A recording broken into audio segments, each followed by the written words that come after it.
She wrote an essay about gender roles at the University of Oklahoma and landed herself a fat 0 from a trans professor. Now she's claiming that she was discriminated against because she cited Christianity in the Bible in her explanation of her view on gender roles. Well, guess what? I read the essay, and let's be real, it sucked. So let's talk about it. Yeah, you better. Yeah, you better. Guys, before we get into today's video, please like and subscribe. And today, I guess we're all back in college, and specifically a college psychology class, because we're going to be reading part of the essay from Samantha Folnecki. Now, before we get into the essay itself, let's get into the news story here, because apparently everybody is reading this viral essay and giving their opinions. As I said, this is on gender roles and stereotypes. So let's hear the story. I just did the assignment and turned it in, and I talked about the Bible in it. That is, I view all of my opinions in the world through the Bible. Samantha Folnecki is a junior at OU. She says when she submitted an essay reacting to an article for her psychology class, she got a 0. The graduate instructor, who is transgender, was the one grading it. They called it offensive and said it lacked empirical evidence. I gave my opinion, and not just my opinion, but that's like the Bible says that God created male and female, and anything that's not from God or glorifying to God is glorifying to the enemy. Here are excerpts of the essay. She says, society pushing the lie of multiple genders is demonic and believes it's against God's will. That's what I meant by that. The demonic thing is that I didn't mean for that to be offensive, but the truth will naturally offend people. And so I think that's why people are kind of viewing that as offensive. So, would you have a problem having a transgender teacher? I wouldn't, not if they're able to separate their kind of beliefs and things from grading, then I don't, really care who my professors are. She was supposed to be graded on whether there was an understanding of the article, whether it was a clear reaction, and whether the main ideas were organized in a coherent discussion. She got a 0 out of 25 points and filed a complaint against OU, claiming her religious freedom was violated. That instructor's been put on administrative leave. Okay, so this is now a huge deal because it is a trans instructor of this psychology course, and she, of course, is a Christian, seemingly conservative girl who has written this essay. Now, I did take the time to sort of look into what was asked of her with this particular essay, and we'll get into that quickly. You see that at the end of the news story, the sort of different things that she was being graded as far as this point system on. Now, let me remind everybody, she is a junior, meaning she is more on her way out of college than she is at the beginning of this experience.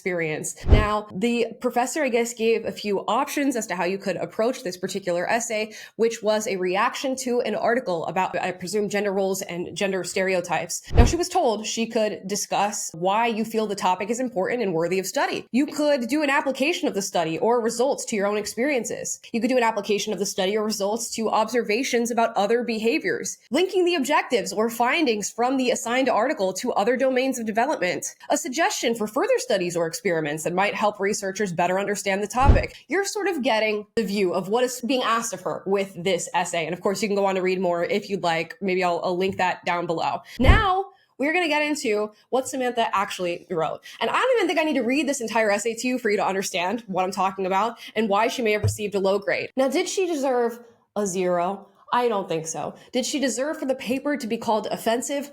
Only academically, okay? Not from a political perspective or a religious perspective. But let's go ahead and read the first paragraph here. This article was very thought-provoking and caused me to thoroughly evaluate the idea of gender and the role it plays in our society. The article discussed peers using teasing as a way to enforce gender norms. I do not necessarily see this as a problem. God made male and female and made us differently from each other on purpose and for a purpose. God is very intentional with what he makes, and I believe trying to change the world, that would only do more harm. Gender roles and tendencies should not be considered stereotypes. Women naturally want to do womanly things because God created us with those womanly desires in our hearts. The same goes for men. God created men in the image of his courage and strength, and he created women in the image of his beauty. He intentionally created women differently than men, and we should live our lives with that in mind. That's paragraph 1 of this essay. So I think you guys can sort of see what we're dealing with. I read paragraph 1 to my sister, and she was like, wait a minute, what grade are we talking about? And she thought I was reading her a third grade essay. So, given that this is a junior in college who's meant to be responding to an article, citing research, citing studies, and yes, bringing out, outside citations in order to back her claim, has she done any of that so far? No. And if you go on to read the article, she does claim that she has cited the Bible, but in many instances, she just sort of reiterates and says, God says, or, it is because God created and chose them to reflect his beauty and his compassion in that way. In Genesis, God says, and she's never even doing proper citations, which I believe in college are an APA format or MLA format. I don't know exactly how you would reference the Bible in God if you were writing a piece like this, but nonetheless, you get what I'm saying here. So did she deserve a high grade on this paper? Hell no. Hell no. She deserves to be held back. But did she deserve a 0 and for this paper to be called offensive?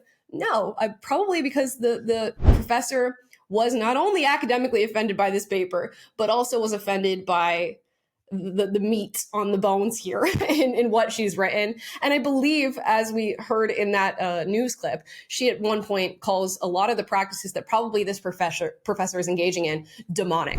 So as you can imagine, I could see a professor maybe having a knee-jerk reaction, throwing a 0 on this paper and moving about their day. And now it's come back to bite them in the ass because she is citing discrimination on the basis of religion. And it seems like she may have some ground for that, given that the professor did actually write that her writing was offensive. Now, what the professor meant by that, we do not know quite yet, but I'm going to show you a TikTok that references the professor's critique. Let's watch. I am not deducting points because you have certain beliefs, but instead I am deducting points for you posting a reaction paper that does not answer the questions for this assignment, contradicts itself, heavily uses personal ideology over empirical evidence in a scientific class, and is at times offensive. The professor is crystal clear. You failed because you didn't do the assignment. Curtis continues. You are entitled to your own personal beliefs, but using your own personal beliefs to argue against the findings of not only this article, but the findings of countless articles across psychology, biology, sociology, etc., is not best practice. This is a psychology. Okay, so there you have it. And I do think the professor may have some grounds for saying this is not a discrimination case based off of what was said in the critique, that they were not going after the student based off of their particular views or the sharing of those particular views, but just because she did not do what was asked of her in the assignment. And the assignment does ask for empirical data, research, studies to be cited, to be illuminated upon, to be suggested if there are no studies to back what it is you're saying or what your particular view is in reaction to the article is. So the professor may have grounds there. It's that word offensive that may come back to bite them in the ass, as I said before. But I see a lot of people hopping on this story, going online and saying, well, this is a clear-cut case of discrimination and she did not deserve this and that, and this is just what's happening on college campuses. And guess what? It is happening on college campuses. Christian and conservative students all over the United States of America are being discriminated against. Now, this one's a tough case because if you read the essay, you'll realize it's a tough case. But that's the reality. You look at some of the higher education institutions in this country, say like that of Harvard, which is a super well-known university that everybody and their mother and brother and sister wants to get into. They are ranked last when it comes to free speech. The vast majority of students in college are saying now that they're not comfortable with conservative speakers being on campus. Even faculty members are saying that they would find it difficult to work alongside conservative faculty members. So when you have this reality playing out on college campuses every day, you're going to get more and more stories like this, especially when you have a trans professor going up against a conservative Christian student who is saying that her work is offensive. People are going to read into that as discrimination. And in this case, it may be right, because while she did deserve a low grade on this essay, I'm saying D, F at maximum. Did she deserve a 0? Probably not, because based on the assignment parameters that were laid out for her, she did at the very least respond to the article, and she was clear in what her view and opinion was in response to the article. So I'm very curious how this is going to play out. Do I think the professor deserves to be, placed on leave pending investigation? Sure, I guess while we find out exactly what's going on here, has this happened to other students? If so, in what way? We can let this play out. But I don't want any of y'all to look me dead in the face and tell me this was a good essay, to tell me this deserved anything higher than, I don't know, a 5 out of 25. Because Did you just hear what I read? And I'm going to link the entire essay in the comments down below so that you guys can go and read it for yourselves. And if you come back with anything higher than a 5, I don't know what to tell you. The essay was buns. Buns with a capital B, okay? Which is a higher grade than she deserved. Okay, guys? So let me know how you feel about this. I think I might be one of the few conservative people who's coming forward and saying, well, this is discrimination. This essay sucked, boy. Okay. Guys, leave your thoughts in the comments. Just a short little video to hop on this because I see so many people talking about this particular college essay. As always, if you disagree with anything I said in this video, do get out, but do so respectfully. I encourage healthy debate on this channel. And if you like this video, like, subscribe, click the notification bell to be notified every single time I post a video for you guys, which is every day. And I will see you guys tomorrow. Bye, guys.